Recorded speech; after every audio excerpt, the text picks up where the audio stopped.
चलिए, हेलो बच्चों, कैसे हैं? तो हम लोग गुणा में गुणा करना सीख लिए हैं।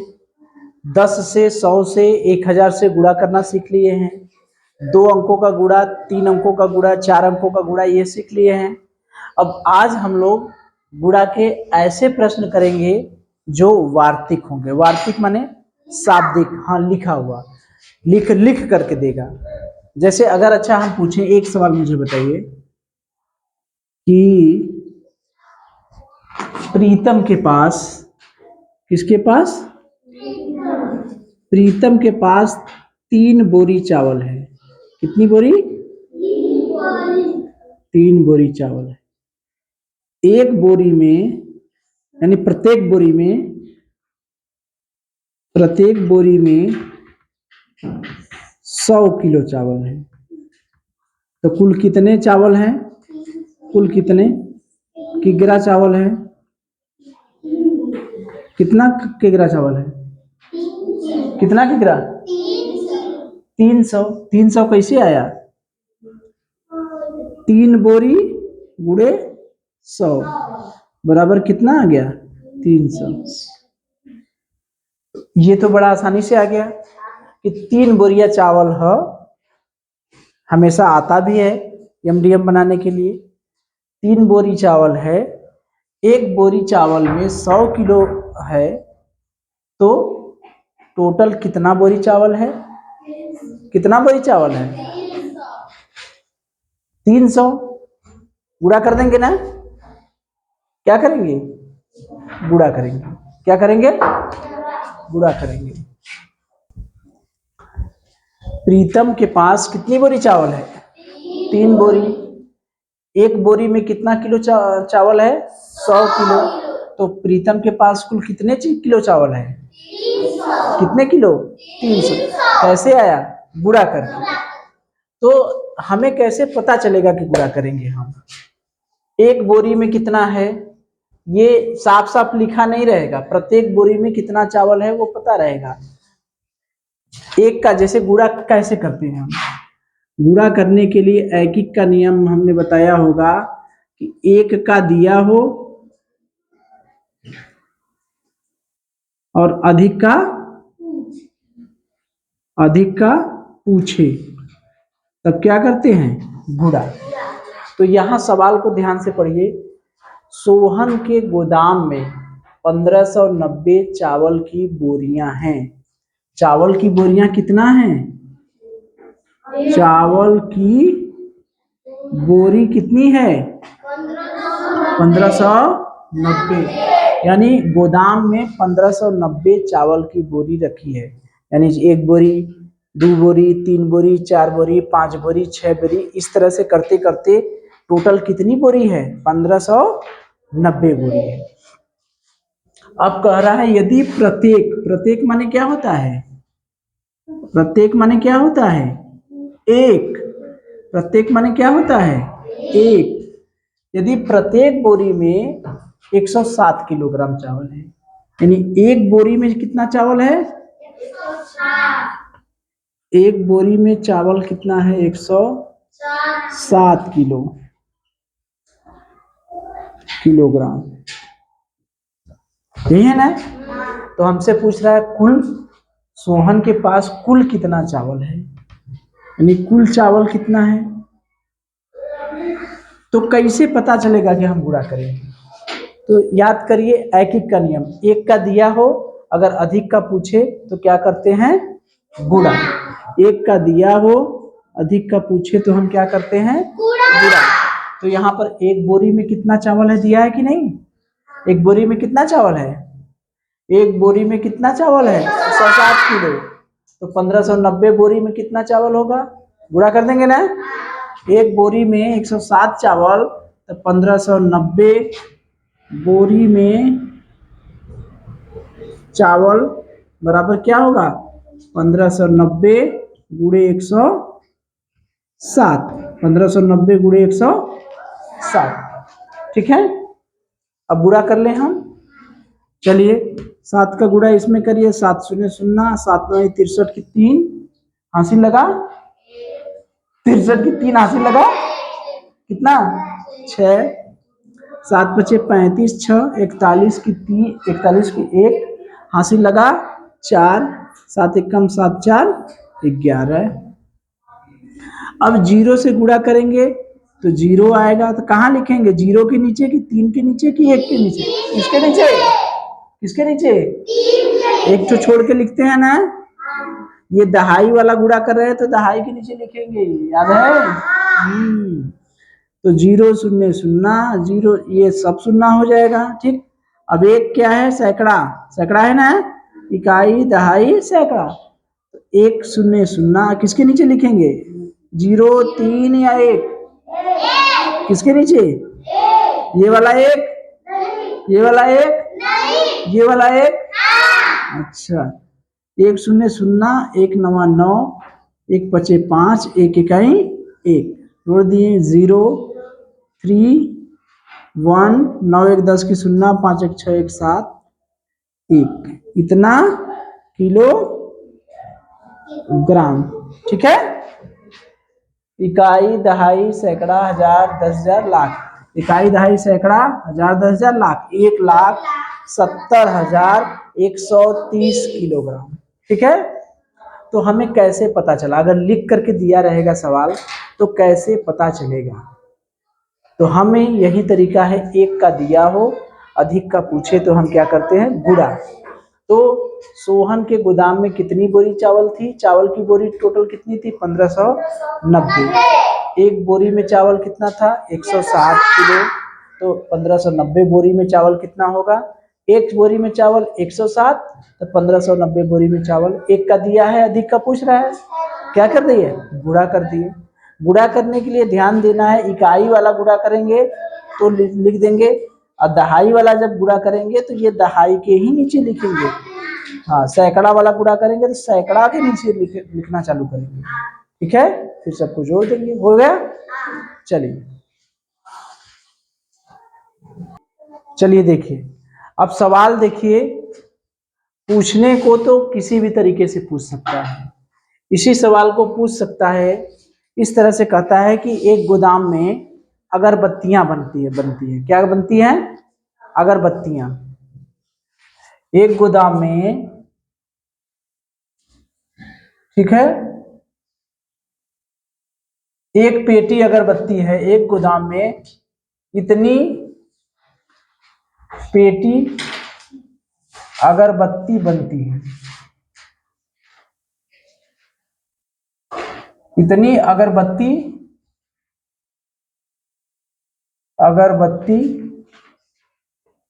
एक दिन में बनती है, ठीक है। 1590 अगरबत्ती, हम लोग एक सवाल से ही कई सवाल बना लेंगे। एक गोदाम में 1590 अगरबत्ती कितने दिन में बनती है, एक दिन में, ठीक है। एक साल काम होता है, एक वर्ष में टोटल 107 दिन काम होता है, टोटल 107 दिन में, 107 दिन में कितनी अगरबत्ती बनेगी, 107 दिन में कितनी अगरबत्ती बनेगी, 107 दिन में कितनी अगरबत्ती बनेगी, कितनी अगरबत्ती बनेगी, गुणा ही करेंगे ना, क्या करेंगे गुणा ही करेंगे ना। बताइए, सोहन के गोदाम में 1590 अगरबत्ती एक दिन में बनती है, एक दिन में कितनी अगरबत्ती बनती है 1590, तो 107 दिन में कितनी अगरबत्ती बनेगी, गुणा करेंगे ना, 1590 में कितने का 107 का, कर लेंगे ना। चलिए ये भी कह सकते हैं कि एक स्क्रू है, एक स्क्रू में स्क्रू है, स्क्रू के एक डब्बे में 1590 पेच है,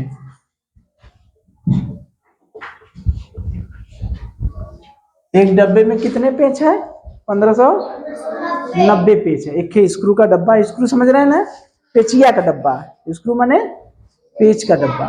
तो एक डब्बे में 1590 पेच है। एक डब्बे में कितना पेच है? 1590। तो 160 डब्बे में कितने पेचे होंगे? डब्बे में कितनी पेचे होंगी? कितनी पेच होगी? क्या करेंगे? क्या करेंगे? वही सवाल है ना। तो हमने देखा अगरबत्ती भी बन गई, पेच भी बन गया। अब हम ये भी कह सकते हैं कि एक सेव का पेटी, एक पेटी में इतने सेव रखे हैं, एक पेटी में इतने सेव रखे हैं, 107 पेज, यानी एक पेटी में 107 सेव हैं। कितने पेज हैं? सेव हैं। सेव की एक पेटी है, सेव की एक पेटी में 107 सेव है। सेव की एक पेटी में कितने सेव हैं? 107 सेव। तो 1590 पेटी में कितने सेब होंगे?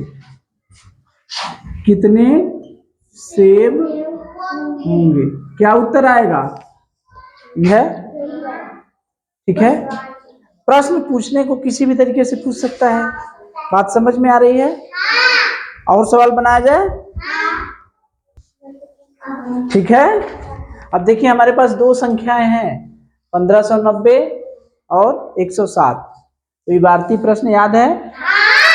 तो हमने प्रश्न बना लिया किससे, किसके किस पर प्रश्न बना? चावल पर बन गया, स्क्रू पर बन गया, अगरबत्ती पर बन गया, सेव पर बन गया। अब हम कचरा पर बनाते हैं। किस पे? कचरा पर। एक घर से प्रतिदिन, प्रतिदिन माने एक दिन, प्रतिदिन 107 ग्राम, 107 किग्रा करिए, किग्रा कचरा निकलता है, निकलता है। तो ऐसे ही 1590 घरों से कितना कचरा निकलेगा? कितना कचरा निकलेगा? क्या करेंगे? गुणा ही करेंगे। एक घर से 107 किग्रा कचरा निकलता है, तो इसी तरह से 1590 घर से कितना कचरा निकलेगा? हो गया। अब हम लोग स्कूटर का भी दाम बना ले। मान लीजिए एक स्कूटर 1590 रुपया में किराए पर मिलती है। एक स्कूटर कितने किराए पर मिलती है? 1590 रुपया में एक दिन किराए पर मिलती है। एक स्कूटर 1590 रुपए में एक दिन किराए पर मिलती है। ठीक है, ठीक है। तो मान लीजिए 107 दिन किराए पर लेने के लिए कितने रुपए देने पड़ेंगे? कितने रुपए देने पड़ेंगे? कितने रुपए देने पड़ेंगे? 1,70,130। तो इतना पैसा काहे देगा? स्कूटर नहीं खरीद लेगा। ठीक है। तो हम लोग प्रश्न बना रहे हैं केवल, हो जाएगा ना। चलिए देखिए, अब वही सवाल है। एक ट्रक से 1590 किलोग्राम माल ढोया जाता है। एक ट्रक से कितने किलोग्राम माल ढोया जाता है? 1590। तो ऐसे ही 107 ट्रकों से कितना माल ढोएंगे? गुणा हो जाएगा ना। एक ट्रक से 1590 किलो माल, तो 107 ट्रक से कितना माल ढोएंगे? कितना माल ढोएंगे? 1,70,130। ठीक है। इस तरह से कर लेंगे। चलिए, बहुत सही। देखिए विवेक ने बहुत अच्छा प्रश्न बनाया कि एक जवाहर नवोदय विद्यालय की किताब जो है, विद्यालय की किताब कितने मिलती है? 107 रुपए में मिलती है। 107 रुपए में मिलती है। और क्या बताएं विवेक, बताइए। ऐसे ही 1590 किताबों का मूल्य ज्ञात। बहुत अच्छे सवाल बताएं, इनके लिए जोरदार तालियां बजा दीजिए। तो 1590 में 107 का गुणा करेंगे, कितना आएगा? 1,70,130 आ जाएगा ना? आएगा ना? तो ये वाला सवाल कर लेंगे ना? बहुत अच्छा सवाल बनाएगी। जवाहर नवोदय की किताब, एक किताब 107 रुपए में मिलती है, तो ऐसे ही 1590 किताबों का मूल्य ज्ञात कीजिए। उत्तर तो वही आएगा, लेकिन सवाल बनाने को कई तरह से बनाते हैं। कर लेंगे इस तरह से। चलिए आगे से आगे बताएं। एक तो सवाल बचा है लीप वर्ष वाला, अधिवर्ष वाला, उसको भी कर लिया जाए। ठीक है, चलिए देखिए वो सवाल तो हमने कर लिया। ये थोड़ा सा, कितना, थोड़ा सा, कितना, थोड़ा सा घुमा दिया है। क्या कहा है? एक अधिवर्ष में कितने घंटे होंगे? तो भैया न तो यहाँ एक का दिया है, न तो यहाँ अधिक का पूछ रहा है, कुछ दिया ही नहीं है।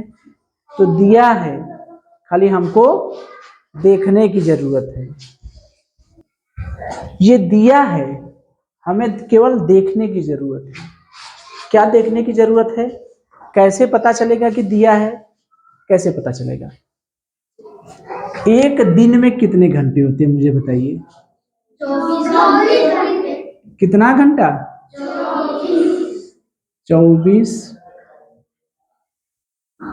घंटे। ये पूछ रहा है कितने घंटे होंगे, घंटे में पूछ रहा है। अधिवर्ष जानते हैं क्या होता है? अधिवर्ष क्या होता है? लीप वर्ष। लीप वर्ष को ही अधिवर्ष कहते हैं। यो बे मतलब का लीप वर्ष नहीं दे सकत रहे हैं, अधिवर्ष दिए हैं। ठीक है, फंसाने के लिए कि देखिए बचुआ को समझ में आ रहा है कि नहीं। लीप वर्ष लिख दिया होता तो सब कहते अरे लीप वर्ष माने 366 दिन, 366 दिन। वैसे एक वर्ष में कितने दिन होते हैं? 365 दिन। और लीप वर्ष में कितने दिन होते हैं? 366 दिन। कितने दिन? 366 दिन। साधारण वर्ष में कितने दिन होते हैं? 365 दिन। अगर लीप वर्ष नहीं लिखा होता, एक वर्ष में कितने घंटे होते तो क्या होता? 365 दिन। लेकिन चूंकि लीप वर्ष बोला है तो 366 दिन। तो एक लीप वर्ष, एक अधिवर्ष, अधिवर्ष मतलब यानी लीप वर्ष बराबर कितने दिन होते हैं? 366 दिन। तो अब तो सवाल आ गया भैया, एक दिन में 24 घंटे, तो 366 दिन में कितना घंटा हो गया ना? तो 366 गुणे 24, 4 छक्का 24 की 4 हासिल लगा 2, 4 छक्का 24 2 26 की 6 हासिल लगा 2, 4 तिहाई 12 2 14, 2 छक्के 12 की 2 हासिल लगा 1, 2 छक्के 12 1 13 की 3 हासिल लगा 1, 2 तिहाई 6 1 7, 4 8 7 8, इतना घंटे। 8764 घंटे। तो एक लीप वर्ष में कितने घंटे होते हैं? 8784 घंटे। अगर एक वर्ष में कहता तब कितने का गुणा करते? 300। एक वर्ष में कहता तब कितने 365 कितने गुणा करते। अगर हमसे कहता कि एक वर्ष में कितने घंटे होंगे, तब क्या करते 365 गुणे 24। क्योंकि एक वर्ष में कितने दिन होते हैं 365, एक वर्ष में कितने दिन होते हैं 365। लेकिन जब लीप वर्ष हो जाता है तो लीप वर्ष में कितने दिन हो जाते हैं 366। तो इस तरह का सवाल कर लेंगे। चलिए, तो ये अपना पाठ क्या हो गया, समाप्त हो गया। चलिए।